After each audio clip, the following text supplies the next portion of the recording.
So chapter 15 begins the introduction to integration, and it's not a super long chapter. It just kind of starts us with some of the basic information.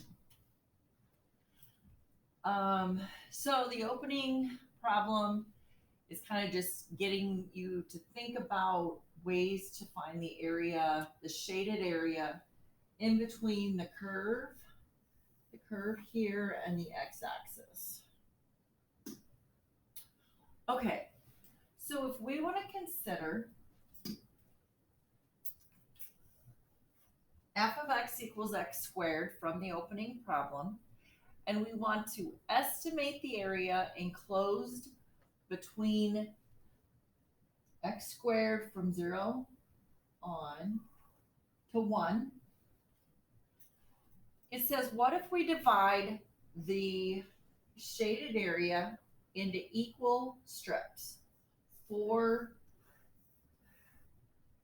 spots here. So you see 4 regions. Here's 1, 2, 3, 4. And so you notice each of the, between 0 and 1, when we go into 4 equal spots, we are going up by a quarter, 1/4, 1/2, 3/4, up to 1. And then so we say 4 strips. I'm going to call that n equals 4 sub intervals. And we're going to do different things with those sub intervals, but we can use this to estimate the shaded area. So think about different things we can do. What we're going to do is divide it up into rectangles. So what I want you to do, notice there's a lower rectangle and an upper rectangle on your note sheet. So the first thing I want you to do is, what we're going to find is where each of these strips hit the curve itself. We're going to start at 0, 1/4, 1/2, 3/4, and 1. Now, the lower rectangles, I will say that calculus, if you go take calc in college, they're going to have just a little bit different way of thinking of it, but it's the same general plan. Okay, they're going to call it the LRAM for the left rectangular approximation method, or R for the right. This just calls it lower and upper.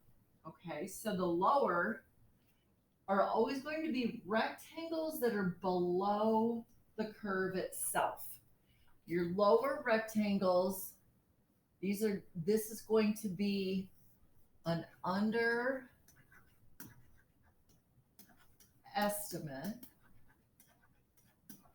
of the actual shaded area.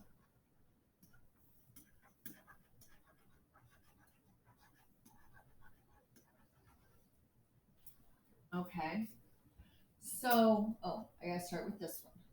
So if there's 4 subintervals, if n equals 4 subintervals, I'm gonna have 4 areas.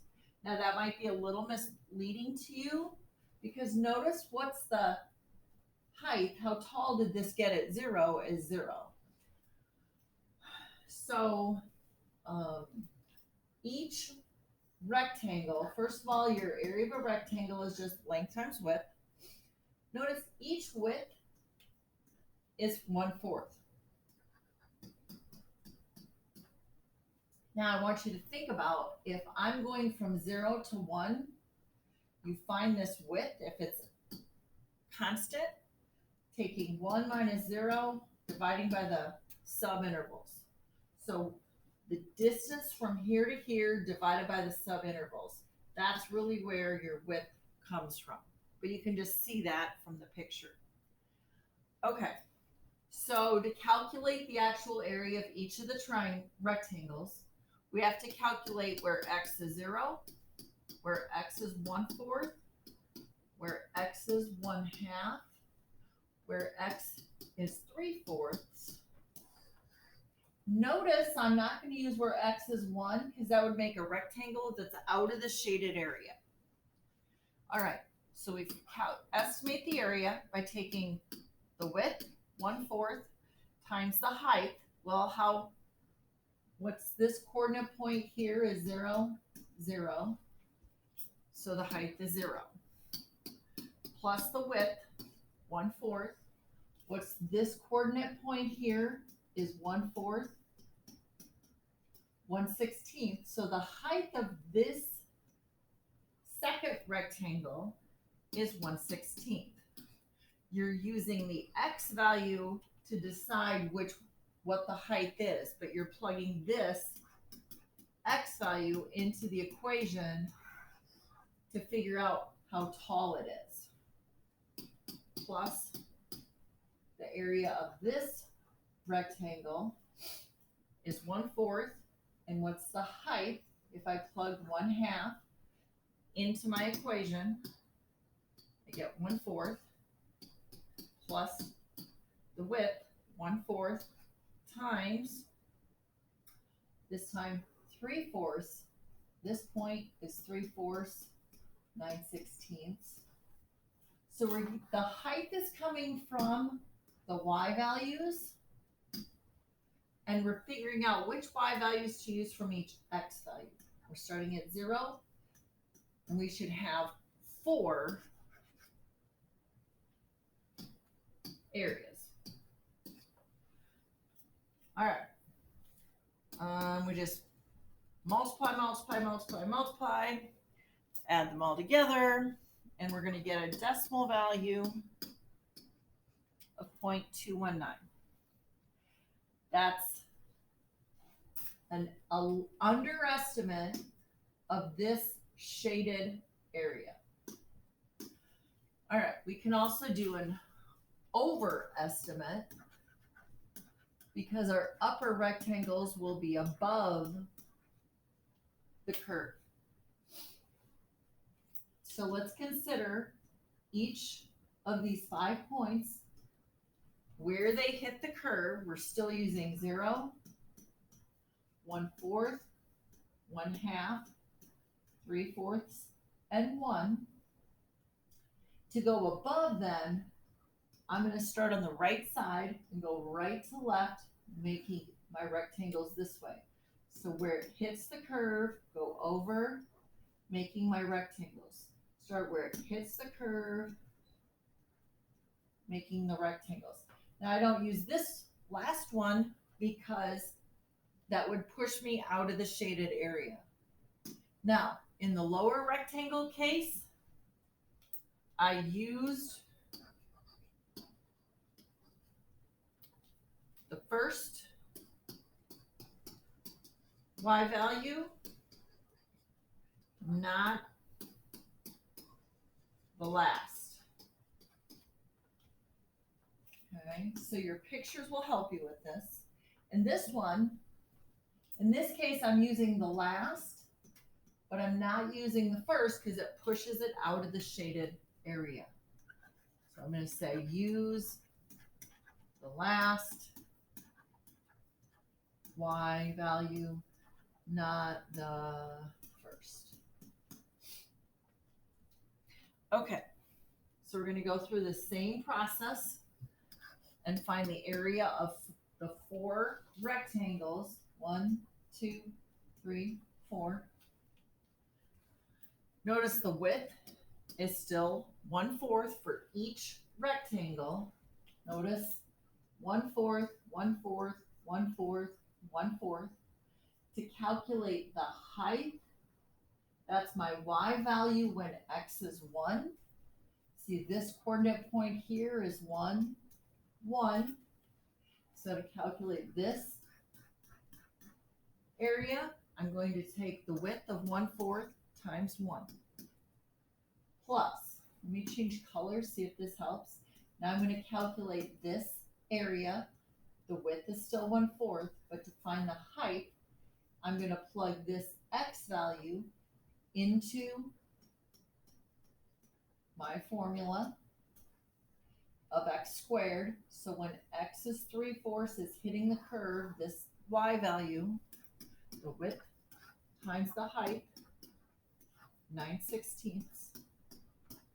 plus,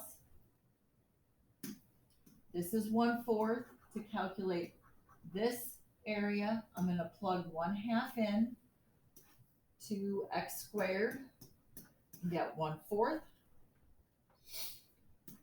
plus my last rectangle is the width 1/4 and plug in 1/4 into my formula of x squared and get 1/16.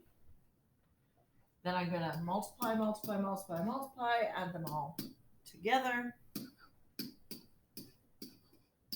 And it should make sense that my overestimate is more than my underestimate, and that the actual value is somewhere in between. Okay, so let's look at how to do this on the graphing calculator. And I will tell you that this is a little annoying, but the good news is I don't think I've ever seen this on the IB test, but I just want to kind of show you how to do this. Okay, so the key for using your calculator is we're going to use a summation, because you think about this is summing it 4 different times. Now let's think about what this was doing. This was going from 0 to 3/4.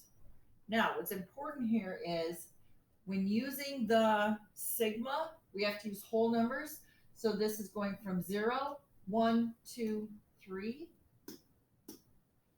So we're going to go from x equals 0 to 3.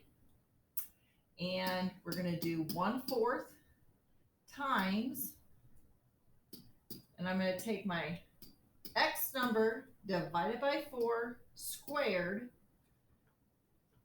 So we find this under math. Sorry, I should have started with this. Push math. And you're going to go to all the way up to, it's number 10, but they call it 0, where it says summation.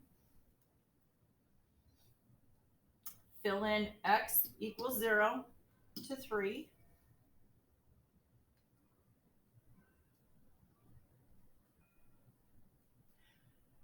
Then we do inside the parentheses 1/4 times, more parentheses, x divided by 4 parentheses raised to the second or squared. Hit enter, and you should get 21875. Notice that's where this one comes from. So we go from 0 to 3 because we need to start at 0. This is for the lower. You really have to picture this. And then we do the upper. So come back and look at this one. Notice we didn't start at 0. We went from 1, 2, 3, 4. So come back. What I would do is hit your up arrow and grab this formula. And then we're just going to change, instead of 0 to 3, we're going to go from 1 to 4 and use everything else the same.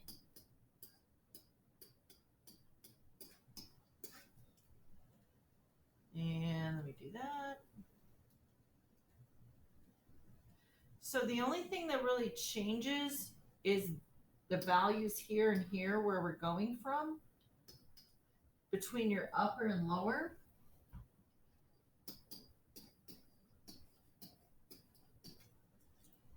And notice that is here. So you can adjust it by using 1/8 of intervals. So then we're going to go from 0 to 7 of your 1/8, because we're now dividing it into 1/8 of x over 8 squared, and go through the whole process.